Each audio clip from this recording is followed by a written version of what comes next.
Caríssimos irmãos, que a paz de Jesus esteja com todos nós, agora e sempre.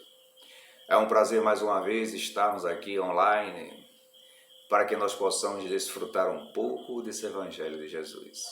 E nesse Evangelho de Jesus hoje, nós estamos trazendo o seguinte tema: ninguém pode ver o reino de Deus se não nascer de novo. É uma prerrogativa. Isso é fato. E Jesus já dizia isso quando ele fala com Nicodemos. Ninguém pode ver o reino de Deus se não nascer de novo. Nascer de novo significa o quê?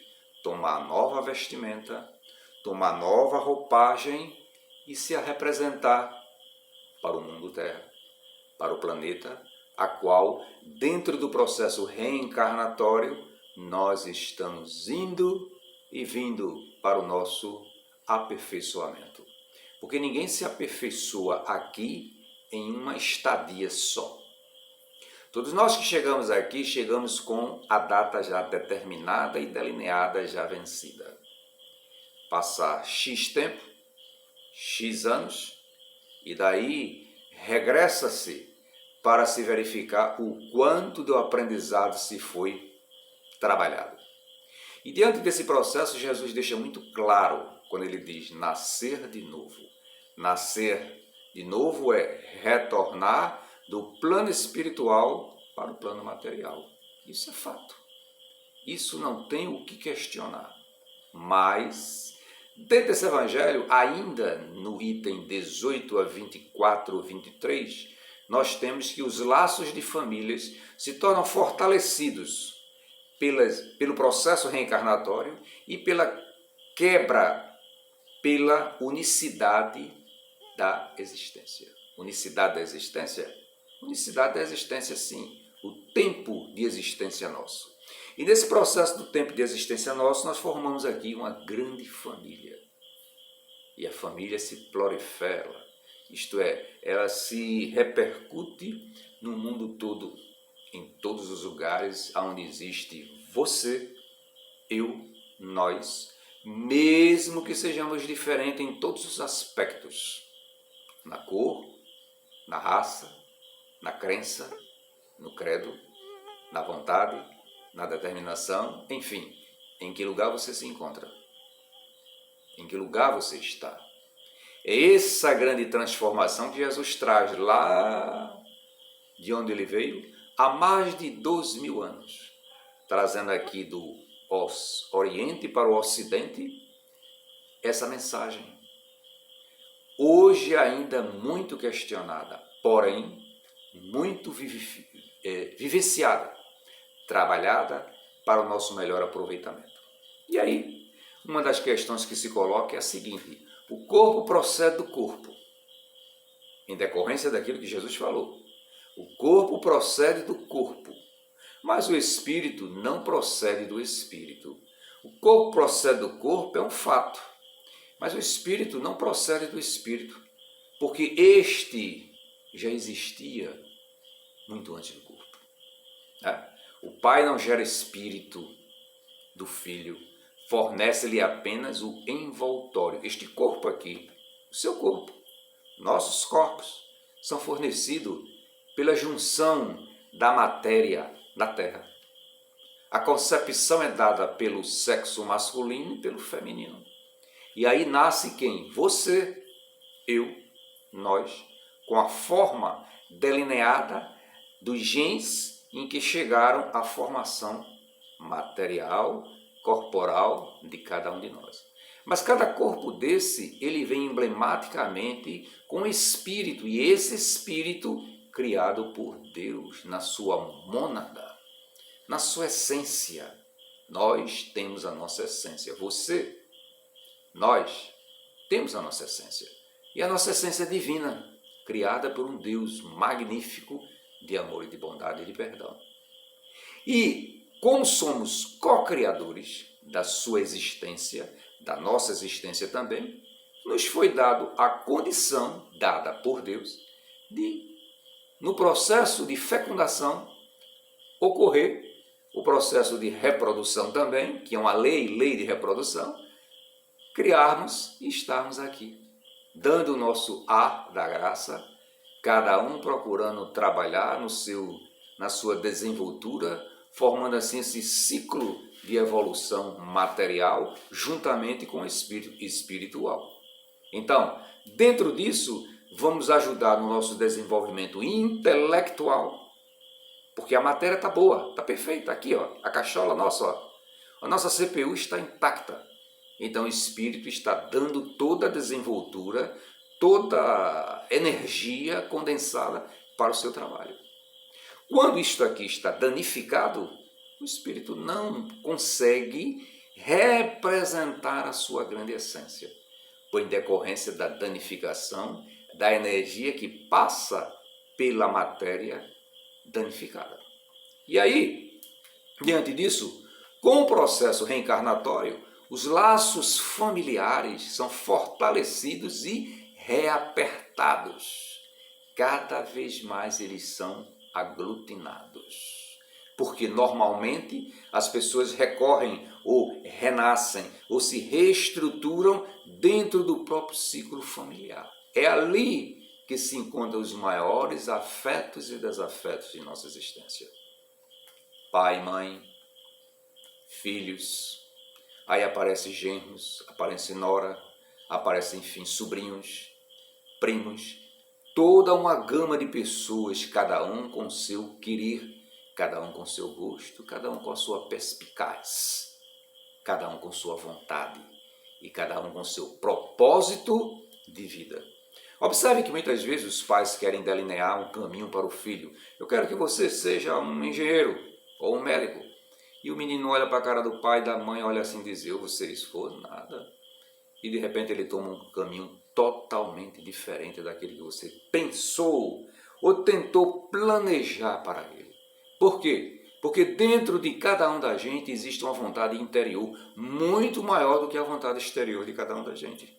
Daqueles que querem comandar, de certa forma, direcionar os padrões daquele que está aqui.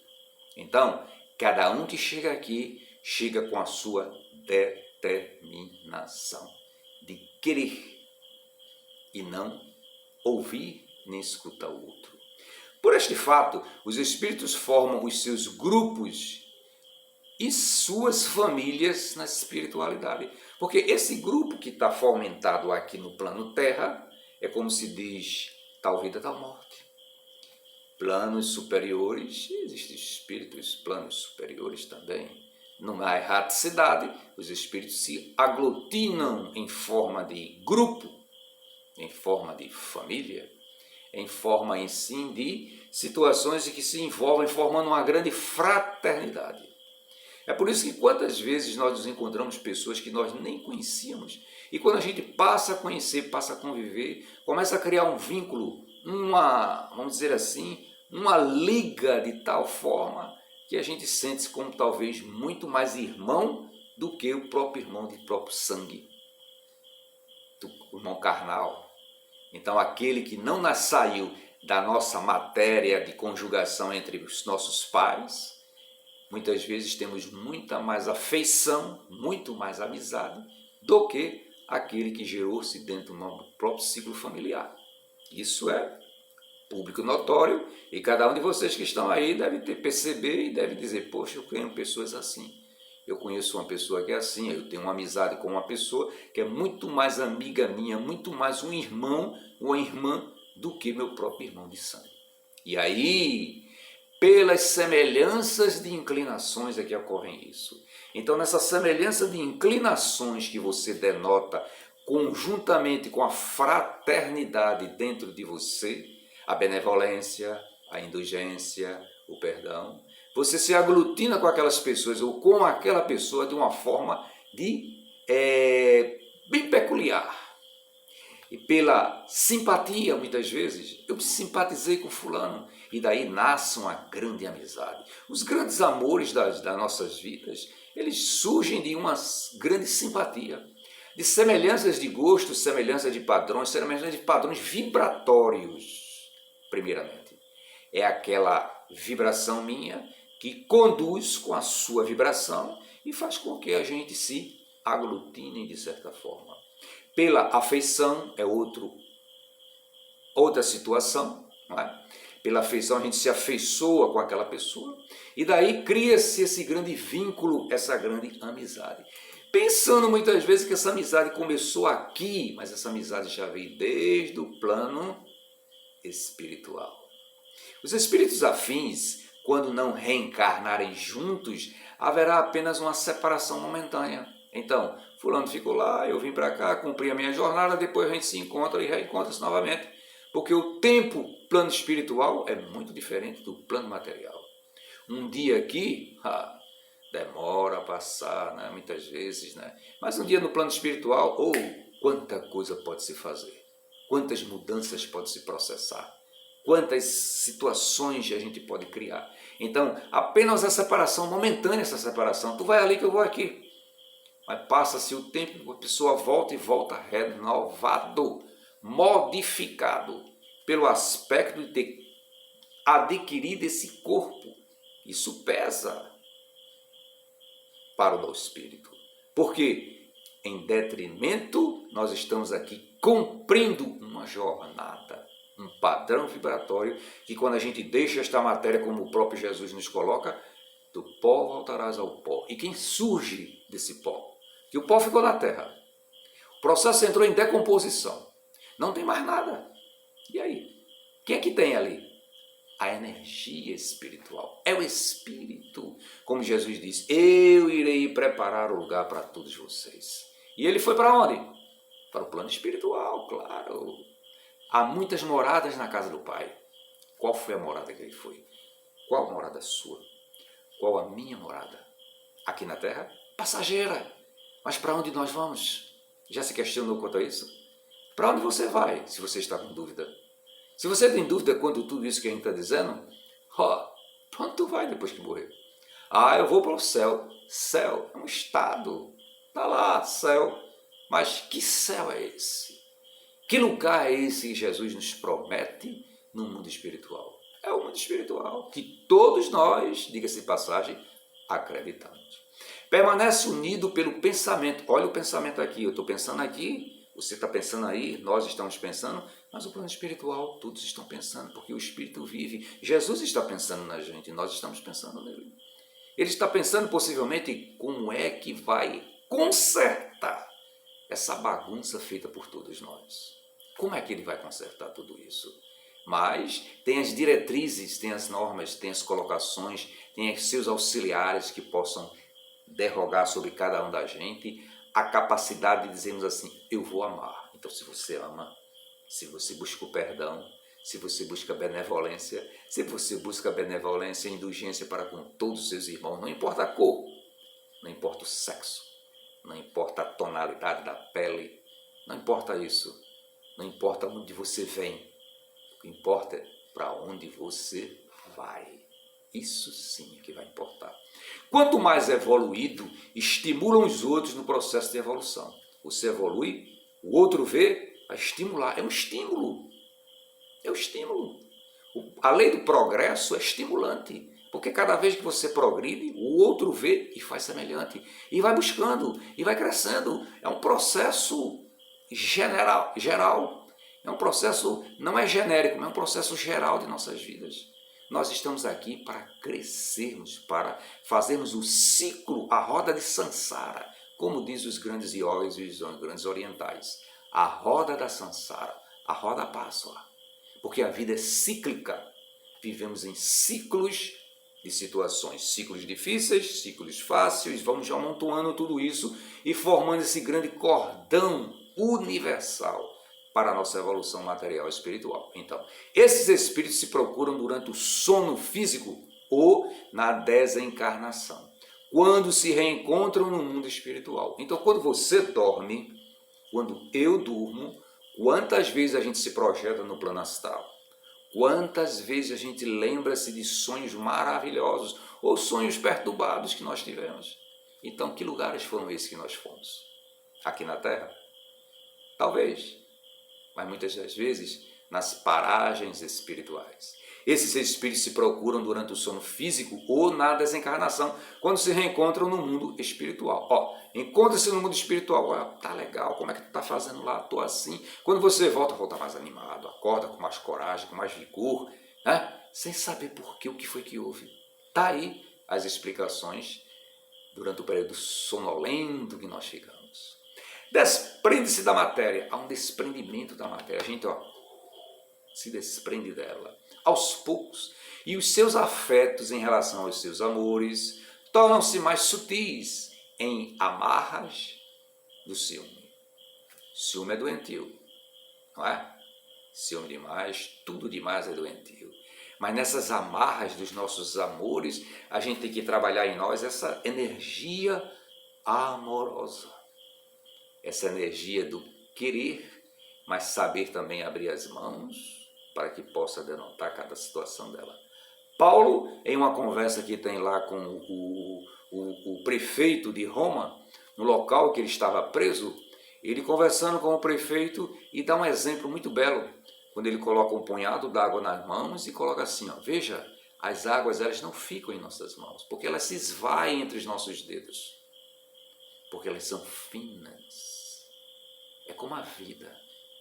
As oportunidades são finas, nós temos que palpá-las e agarrá-las, para que a gente possa crescer em sabedoria, em amor e em capacidade de perdoar os nossos irmãos. E primeiramente perdoar a si próprio, porque quando a gente perdoa a nós mesmos, nós abrimos um campo energético, como Jesus nos diz, brilha a vossa luz. Como eu posso brilhar a minha luz? Essa luz que está aqui atrás de mim, aquela luz ali, ou aquele reflexo, é uma lâmpada lá atrás. Mas como eu posso fazer com que ela brilhe? Eu tenho que ligar o interruptor. Mas este interruptor é a ação que cada um de nós temos que denotar para que a gente possa pulsar. Pulsar o seu coração, pulsar nosso coração, para que possa ela desabrochar na gente. Aí Jesus nos diz o quê? Brilha a vossa luz. Os que se unem pelos laços dos interesses inferiores não se interessam pelos espíritos com os quais convivem na Terra. Observem bem, as pessoas interesseiras, ela usa você, ela as usam e depois descarta, porque o interesse dela é simplesmente material. Assim mesmo no plano espiritual, os interesses que são do conjunto do grupo, é diferente daquele interesseiro egoisticamente, de uma forma presunçosa, que não levando nada com isso. Quando existe simpatia ou antipatia, e aí? Encontra-se pessoas simpáticas ou pessoas antipáticas. Mas quando a gente se encontra pessoas simpáticas, há uma anterior à vida da Terra. Significa o quê? Quando eu encontro alguém que a gente sente aquela atração, aquela simpatia por alguém, aquilo não foi momentâneo aqui. Aquilo já veio de um passado de vidas passadas. Apenas está tomando o reflexo. É como você chegar diante do espelho. Você chega diante do espelho e você vê quem? Sua imagem. Mas se tiver alguém atrás de você, o conjunto ao seu lado, você vai ver você e a projeção dele também. São essas projeções as quais a gente unilaterais, que a gente traz do mundo espiritual e reflete-se aqui no mundo material. Então, quando a gente encontra alguém simpaticamente, a gente acha assim o quê? Poxa, que legal, gostei daquela pessoa. A conversa foi ótima, se eu pudesse ficava o dia todo conversando com ela. Me sinto bem, ela transmite algo bom, algo diferente. Essa empatia já vem de lá.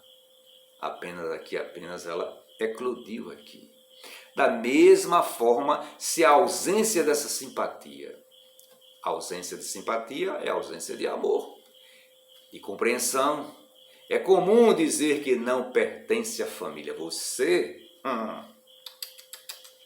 não gostei daquela pessoa. Prefiro que ela seja excluída do meu grupo, do meu grupinho. Eu não quero fulano. Eu não quero fulano, não gostei dela. E muitas vezes essas pessoas se apresentam de uma forma para que quebre aquele gelo, porque aquilo veio também lá de trás. De tal forma que, quebrando-se aquele gelo, você passa a olhar ela por um outro lado. Quantas pessoas você não achava tão antipática? E quando você começa a conversar com ela, conhecê-la, você tem uma imagem totalmente diferente, aquela imagem distorcida do espelho. Poxa, eu não pensei que fulano era assim, ou que fulano fosse assim, mas é uma pessoa legal. Tirou a máscara da face. É possível que espíritos antipáticos ou estranhos reencarnem numa mesma família. Quantas pessoas dentro da família você não simpatiza? Olha, pai muitas vezes não simpatiza com o filho, tem problema com o filho, não gosta do filho. O filho muitas vezes não suporta o pai. O filho muitas vezes não gosta da mãe. A mãe muitas vezes tem rejeição com o filho na própria barriga. Olha, quantos processos desses ocorrem. Muitas vezes a mulher, após o parto, ela tem um processo pós-parto que não quer nem ver a cara da criança. Ela tem enjoo, ela tem náusea, ela não suporta um certo tempo e depois ela vai tentando. A criança chora como que diz, vem a mim, vem a mim, vem a mim, e termina quebrando aquela barreira sigilosa.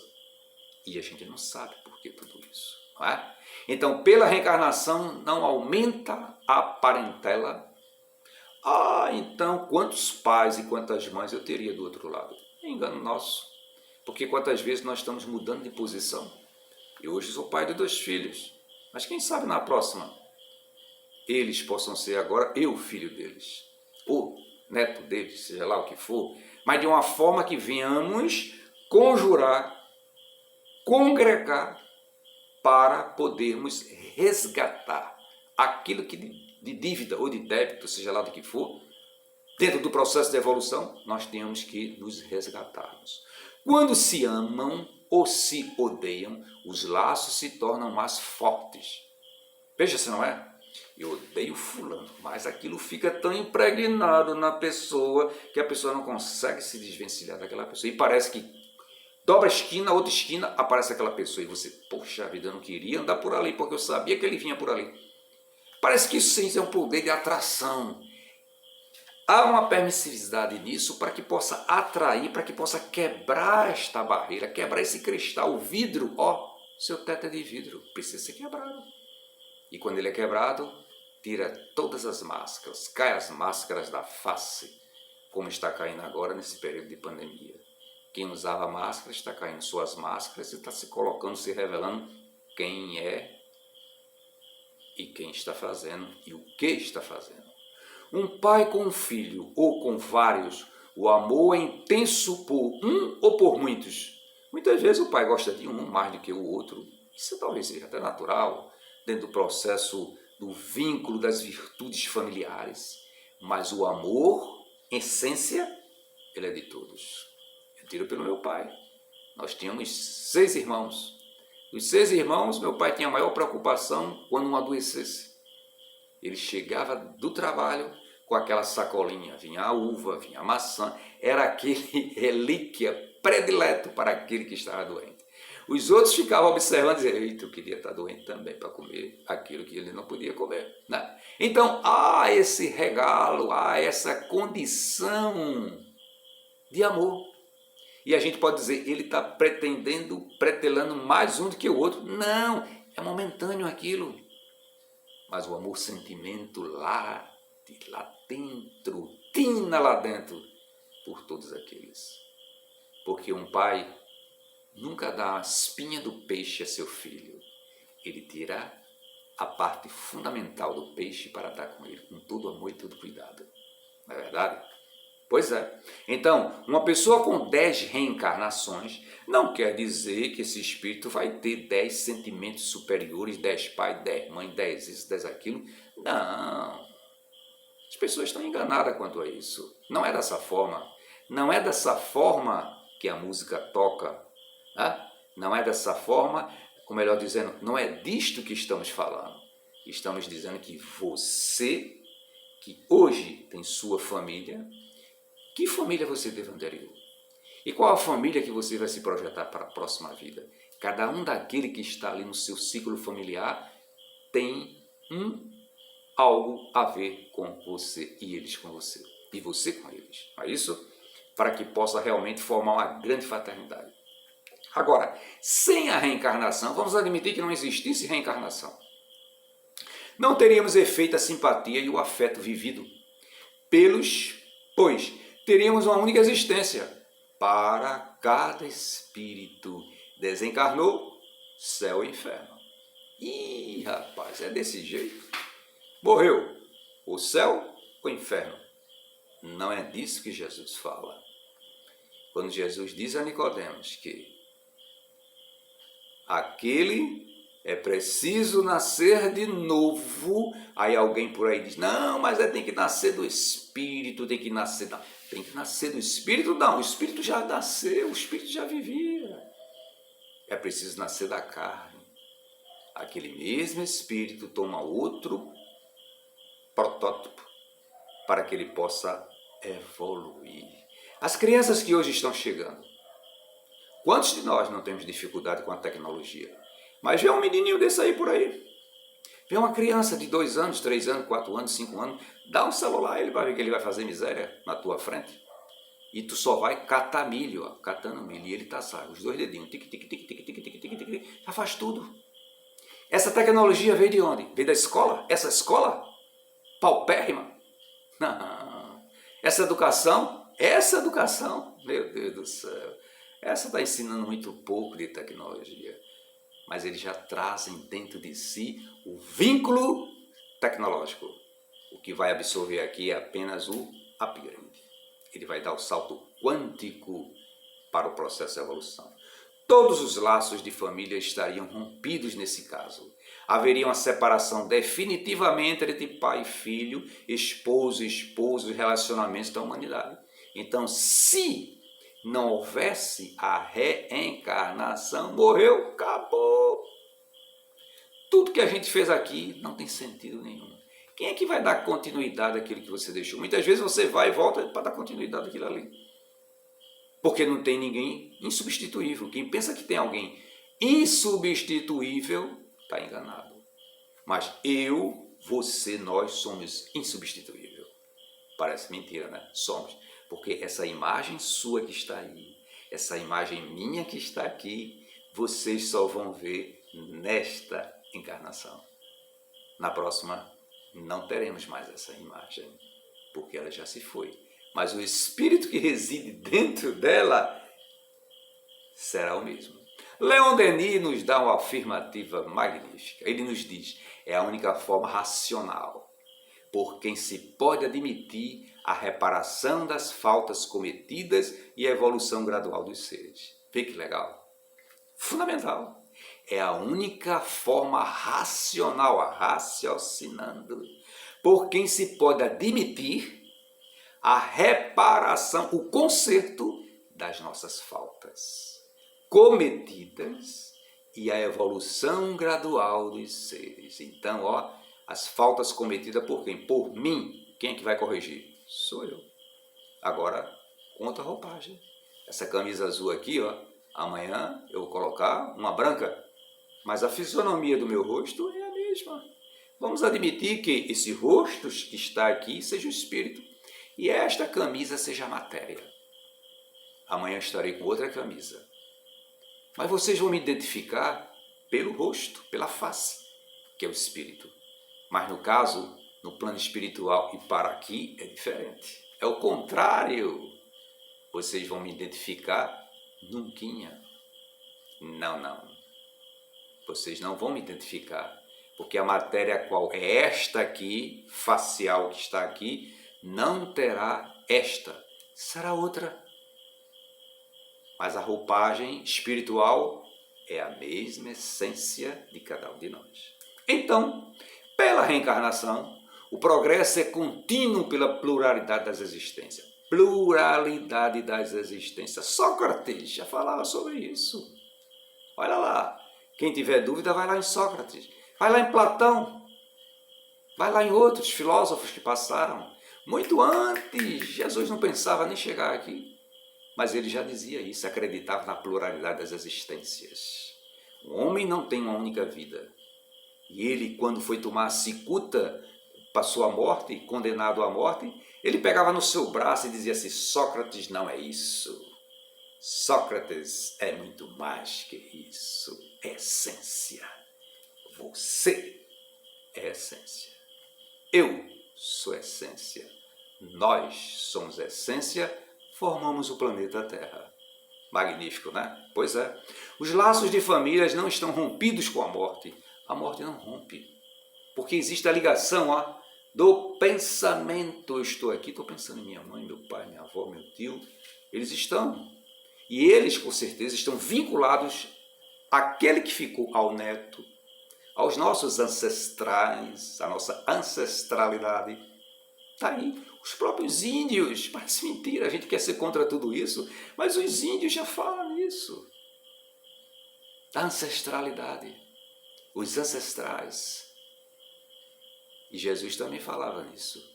Quando ele encontra-se com quem? Com Moisés e com Elias. E seus apóstolos estão lá sentadinhos e veem Elias, Moisés e Jesus no meio. Bonito, né? Pois é só querer acreditar. Os laços de família não estão rompidos com a morte, mas, porém, haverá solidariedade entre os encarnados e os desencarnados, com o fortalecimento desses laços. Esses laços serão sempre unidos. Porque quem está aqui, quantas lembranças você não tem daqueles que já se foram? E quem sabe eles que já se foram não lembram de você?